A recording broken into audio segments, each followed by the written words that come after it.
राम राम जी, सभी भाई बहनों को राम राम। मैं हूं बाबा रामदास और आप देख रहे हैं स्लो जिंदगी। राहुल गांधी और उनके चमचे एक बात को लेकर कल कई दिनों से बहुत उछल रहे हैं कि हमसे एफिडेविट मांग लिया, हमसे हलफनामा मांग लिया, अनुराग ठाकुर से तो नहीं मांगा। तो हालांकि इसका जवाब चीफ इलेक्शन कमिश्नर ने भी दिया है, पर वो बड़ा थोड़ा सा कॉम्प्लिकेटेड सा है जवाब। मैं इसको आपको एकदम सरल शब्दों में, आसान भाषा में समझाता हूं। भाई, तुमने आरोप लगाया है चुनाव आयोग पर कि चुनाव आयोग ने बीजेपी के साथ मिलके वोट चोरी किए, महादेवपुरा में 1,02,50 वोट। और उन चोरी के तुमने 5 क्राइटेरिया, 5 तरीके बताए कि जी इतने लोगों के नाम डुप्लीकेट हैं, इतने लोगों के एड्रेस जो है वो जीरो हैं, जीरो एड्रेस पे कोई कैसे रह सकता है, इसलिए वो फर्जी है। इतने लोग, एक ही घर में 80 लोग रह रहे हैं, इसलिए वो तमाम लोग फर्जी हैं जो एक ही एड्रेस पे ज्यादा लोग रह रहे हैं। और इतने लोगों ने 40,000 से ज्यादा कितने लोगों ने फॉर्म 6 का दुरुपयोग किया है। क्यों? क्योंकि फॉर्म 6 तो सिर्फ फर्स्ट टाइम वोटर के लिए होता है और फर्स्ट टाइम वोटर तो 18 से 25 के बीच का होना चाहिए, जबकि ऐसा कोई नियम नहीं। तो ये 4-5 क्राइटेरिया है, इसके इन क्राइटेरिया में इतने लोग फॉलो करते हैं। तो अनुराग ठाकुर ने वायनाड की और रायबरेली की और अमेठी की और इनकी उनकी सबकी लिस्ट निकाल दी कि अगर तुम्हारे ही क्राइटेरिया से वोट चोरी सिद्ध होती है तो तुम्हारे यहां इतने हजार वोट डुप्लीकेट हैं, तुम्हारे यहां इतने हजार लोग जीरो एड्रेस पे हैं, तुम्हारे यहां इतने लोगों की फोटो क्लियर नहीं है। इन्होंने एक फोटो क्लियर नहीं है जी। तुम्हारे यहां इतने लोग एक ही एड्रेस पे रहते हैं, एक ही घर में। तुम्हारे यहां भी 20-20, 40-40, 50-50 लोग रह रहे हैं, रायबरेली में, अमेठी में। और तुम्हारे यहां भी फॉर्म 6 का उपयोग करके इतने लोगों ने जो है, तो तुम्हारे यहां तो 2 लाख फर्जी वोट निकल आया। इसका मतलब तुमने भी 2 लाख से। तो उन्होंने चुनाव आयोग पर वोट चोरी का कोई आरोप नहीं लगाया है। अनुराग ठाकुर का कहने का यह मतलब था कि यदि कि जीरो एड्रेस पे कुछ लोगों के घर के सामने जीरो लिखा है हाउस नंबर, इससे वो फर्जी नहीं हो जाते। यदि किसी 60 साल की महिला ने फॉर्म 6 का उपयोग करके अपना नाम पहली बार वोटर लिस्ट में लिखवाया है, इससे वो फर्जी नहीं हो जाती। अगर एक ही घर में 80 लोगों के नाम दर्ज हैं एक ही हाउस नंबर पे, तो वो 80 लोग फर्जी नहीं हैं। अगर एक आदमी की फोटो क्लियर नहीं है, इसका मतलब वो फर्जी नहीं है। अनुराग ठाकुर ये कहने की कोशिश कर रहे थे कि जिस क्राइटेरिया से तुमने 1,02,50 नाम ढूंढे हैं महादेवपुरा में, उससे तो हम 2 लाख ढूंढ देंगे। तो कहने का मतलब है Anurag Thakur was not making allegations against the election commission. वो ये बता रहा था कि तुम्हारे आरोप झूठे हैं, फर्जी हैं, तुम झूठे आरोप लगा रहे हो। और अच्छा, वो इनका एक बड़ा तर्क है कि साहब 65 लाख नए नाम जुड़े और भाजपा चुनाव जीत गई। अरे भैया एक बात बताओ, 65 लाख जो नए नाम जुड़े, इसका क्या प्रूफ है कि उन्होंने बीजेपी को वोट दिया? ऐसा हो सकता है? कहते हैं 65 लाख नाम जुड़े। अच्छा, महाराष्ट्र में इन्होंने इलेक्शन कमीशन ने एक बहुत मजेदार बात कही है। ये देवेंद्र फडणवीस ने भी हम लोगों को बताया था जब हम लोग डेक्कन समिट में गए थे, जयपुर डायलॉग्स के। उन्होंने कहा भैया अगर 65 लाख नाम पूरे महाराष्ट्र में वोटर लिस्ट में नए जुड़े, तो बीएलओ होता है, बीएलए होता है,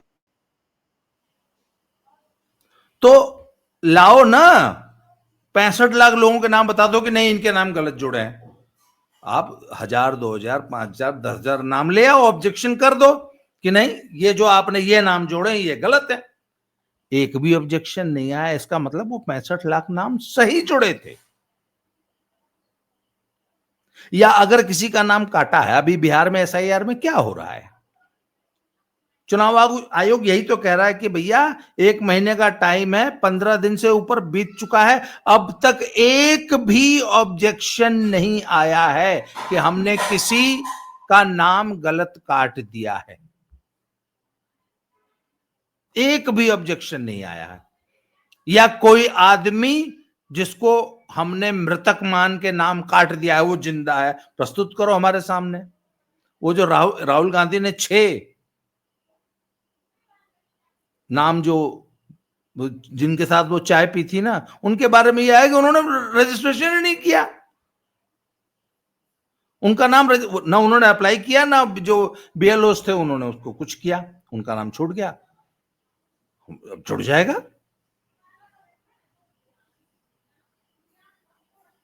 चुनाव वोटर लिस्ट में नाम जोड़ने की प्रक्रिया तो सतत चलती रहती है।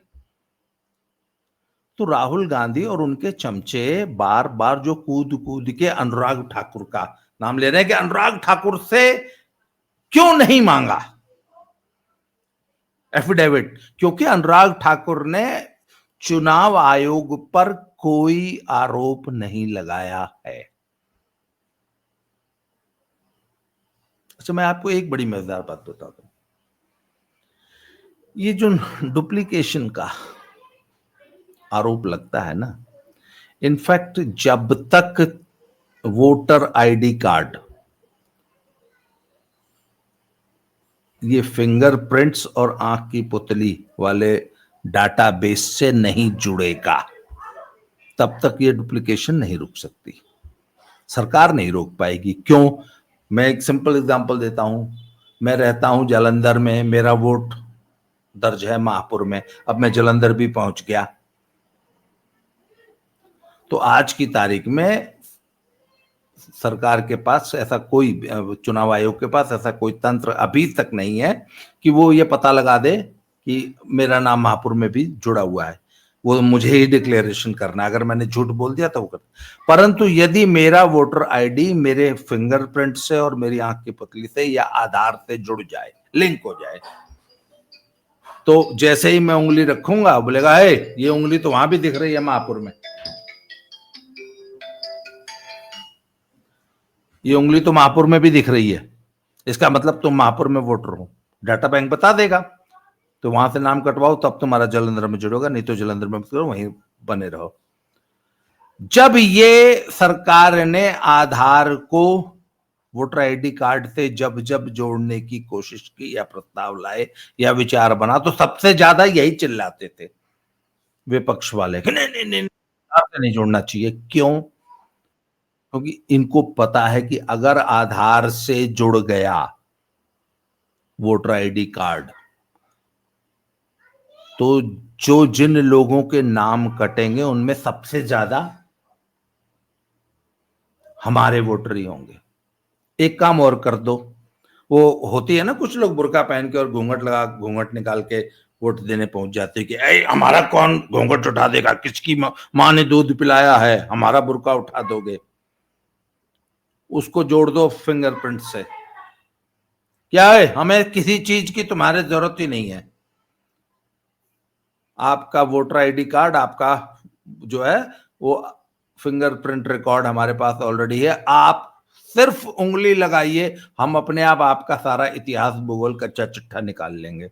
अभी भी आप जब सिम लेने जाते हो तो सिम बांटने वाला एक छोटा सा दुकानदार जिसने एक छोटी सी गुमटी नुमा दुकान कर रखी है ना, उसके पास भी वो है उंगली लगाने वाला, अंगूठा लगाने वाला। वो कहता कुछ नहीं, बस आप अंगूठा लगाओ, हमारे पास सब रिकॉर्ड आ जाएगा। आप वहां सिम लेने जाते हैं, अंगूठा लगाते हैं, आपका आधार कार्ड सामने आ जाता है, ये आदमी है, इसका ये नाम है, आप जाइए वोट देने। बोले कुछ नहीं चाहिए बेटा, रहने दे, बस उंगली लगा, तू उंगली लगाते ही आ जाएगा सामने कि ये इस बूथ का वोटर है, इसका नाम ये है, और ये पहले वोट दे गया कि नहीं दे गया। बोलो, राहुल गांधी इस चीज के लिए एग्री करेंगे? भाई जॉन्स का सबसे ज्यादा नुकसान हो जाएगा। जो एक एक बुरके में जो 8-8 वोट डालती है ना, तो राहुल गांधी और अखिलेश यादव और तेजस्वी यादव तो कभी एग्री नहीं करेंगे। अगर ये सचमुच इनको वोट चोरी का और संविधान की रक्षा का इतना ही शौक है, तो इनको ये डिमांड करनी चाहिए कि every voter should be linked with the database, ये बायोमेट्रिक वाला,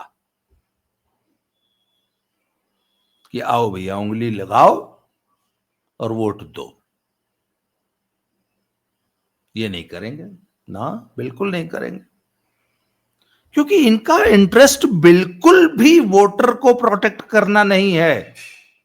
ये अच्छी तरह जानते हैं कि कोई चोरी नहीं हो रही है, जनता ने हमको रिजेक्ट किया है, कोई ईवीएम हैकिंग नहीं हो रही, वोटर लिस्ट में कोई गड़बड़ नहीं है, और जो छोटी मोटी विसंगतियां हैं वो है, रहेंगी, धीरे धीरे दूर हो जाएंगी। ये अच्छी तरह जानते हैं। ये सिर्फ अपने कार्यकर्ताओं को झूठी तसल्ली देने का, उनको बेवकूफ बनाने का एक इनका एक जरिया मिला हुआ है कि यार अपनी हार का ठीकरा राहुल गांधी ये कैसे मान ले कि मैं दुनिया का सबसे बड़ा निकम्मा नेता हूं, जो कि 55 साल की उम्र में भी अब तक 100 बार लॉन्च हो चुका हूं और 100 की 100 बार फेल हो गया, 100 से ज्यादा चुनाव हारने जा रहा हूं। ये बात कैसे स्वीकार कर ले राहुल गांधी या अखिलेश यादव या तेजस्वी यादव या ये जितने भी लकी स्पंद हैं जिन्होंने अपने बाप दादाओं की पार्टी का बेड़ा गर्क कर दिया, वो उद्धव ठाकरे जैसे लोग। बाला साहब ठाकरे ने क्या पार्टी बनाई थी, उद्धव ठाकरे ने क्या हाल किया। तो ये अपने वोटरों को क्या बताएंगे कि मैं चूंकि लकी स्पर्म हूं, मैं एक नंबर का निकम्मा आवारा हूं। हमारे अखिलेश यादव के बाप और चाचा ने साइकिल पर घूम घूम कर पूरे प्रदेश का दौरा बसों में, रेलों में कर करके पार्टी का संगठन खड़ा किया था। एक बड़ा मशहूर किस्सा है, वीपी सिंह मुख्यमंत्री थे और उनके भाई की मुख्यमंत्री रहते हुए 10 डाकुओं ने चित्रकूट के जंगलों में हत्या कर दी। उन्होंने कहा कि साले डाकुओं का समूल नाश करो, पूरी यूपी पुलिस को लगा दिया। तो उन डाकुओं में जिनका के एनकाउंटर होना था, ये टोंटी चोर के बाप का नाम भी आ गया था। तो उस थाने का एक लोकल सिपाही था, वो गया इनके गांव भाग के, तो ये भी गांव में आने बाहर ही पकड़ लिया मतलब उनके कान में बताते कि तुम्हारा नाम एनकाउंटर वाली लिस्ट में आ गया, भाग जाओ बेटा, नहीं तो शाम को पुलिस आएगी, उठा के ले जाएगी और तुमको जो है बेहड़ में ले जाके गोली मार देगी, क्योंकि तुम्हारा नाम डाकुओं की लिस्ट में। एकदम सच्ची घटना है ये। मुलायम सिंह के पास एक साइकिल होती थी और पगडंडियों पे, गांव की सड़कों पे साइकिल चलाते हुए मुलायम सिंह साइकिल से इटावा से दिल्ली आए थे और जाके चरण सिंह साहब की, चौधरी चरण सिंह की कोठी में पेश हुए। फिर उन्होंने उसको अपने कोठी में छुपाया और एनकाउंटर से बचाया था। तब ये मुलायम सिंह यादव जो है एनकाउंटर से बचे थे। कहने का ये मतलब है कि शिवपाल यादव और मुलायम सिंह ने साइकिल पे बैठ के पार्टी खड़ी की थी। ये लैम्बोर्गिनी में चलते हैं, इन्होंने जिंदगी में कभी पैदल चल के नहीं देखा। जो संगठन खड़ा किया था शिवपाल यादव ने, इसने अपने चंटू यादव, बंटू यादव, संटू यादव लौंडो को खड़ा करके पार्टी पे कब्जा करना था ना। जब इसको मुख्यमंत्री बनाया तो इसने पार्टी पे कब्जा करना था, तो इसने शिवपाल यादव के सारे संगठन को खुड्डे लाइन लगा दिया, अपने चंटू बंटू संटू यादव खड़े कर दिए, पार्टी दक्षिण चली गई। तो ये क्या जाने पार्टी क्या होती है, संगठन क्या होता है, यह संगठन खड़ा कैसे किया जाता है। तो क्या ये अब अपने कार्यकर्ता को बताएंगे कि ये आज जो पार्टी की दुर्दशा हो रही है ये मेरे कारण हो रही है, कि मैं एकदम एक नंबर का निकम्मा हूं, मेरे अंदर कोई पॉलिटिकल एक्यूमेंट नाम की चीज ही नहीं है। तो ये बात राहुल गांधी बताएंगे अपने कार्यकर्ताओं को या अपने वोटरों को।